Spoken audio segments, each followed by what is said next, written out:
This is Such a Fun Age by Kiley Reid, published in 2020 in Britain, and it's a kind of gentle satire on class and race and kind of consumer capitalism, those sorts of issues.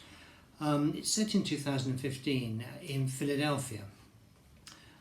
One of the main characters is Emira, a 25-year-old black woman, college graduate, who has a job, a part-time job as a babysitter for a career woman called Alix and her husband Peter, who's a TV anchor, local TV, and Emira really likes this job, looking after 3-year-old Briar, and the relationship between Emira and Briar is the kind of gentlest and warmest and kind of most honest thing in the book, and it's delightful.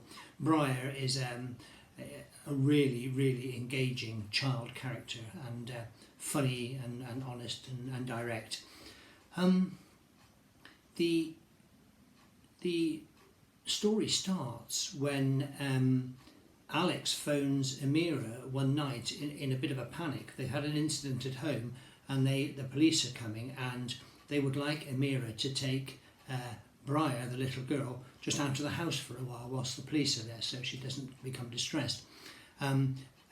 Mira's out with her friends, having a night out with the girls, drinking and dancing, and all dolled up for that, and suddenly has to take the child to the supermarket.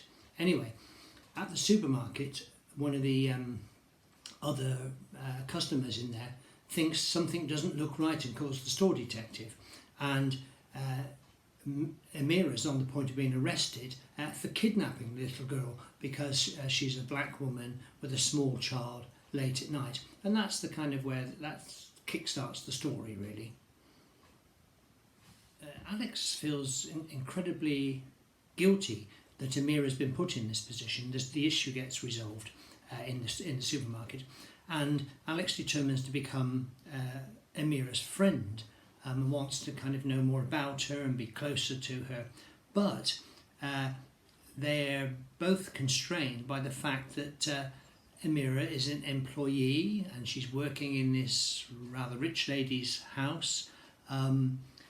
It's not a proper job, and she's 25 and she's about to come off her parents' health insurance, so her friends are all getting more established careers, but she's really happy being with Briar, and everybody else is trying to force ambitions onto her.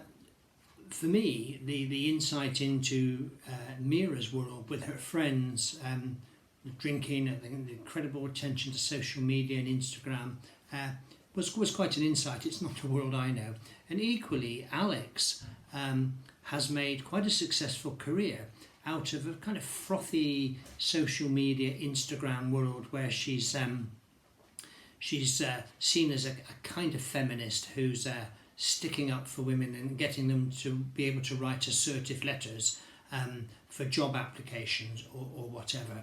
And she's become quite a kind of franchise in doing this. And there's a lot of comedy at her expense as well in this sort of frothy, artificial world in which she lives.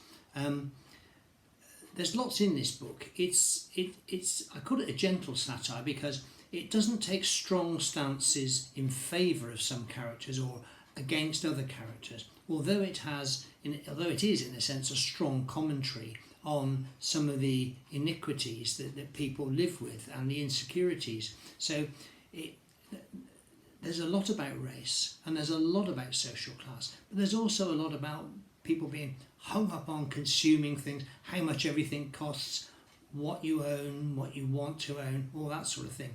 But it's done lightly, it's funny. Briar, the little girl, really kind of punctures things sometimes. At its heart, it's a book about white liberal guilt, and it's so well written.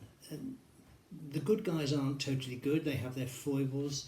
The bad guys aren't hopeless cases, you can see their weaknesses sympathetically. It's so well written. It's quite a page turner, it's a fairly easy read, and there's lots in it, and I would strongly recommend it if you want a good read.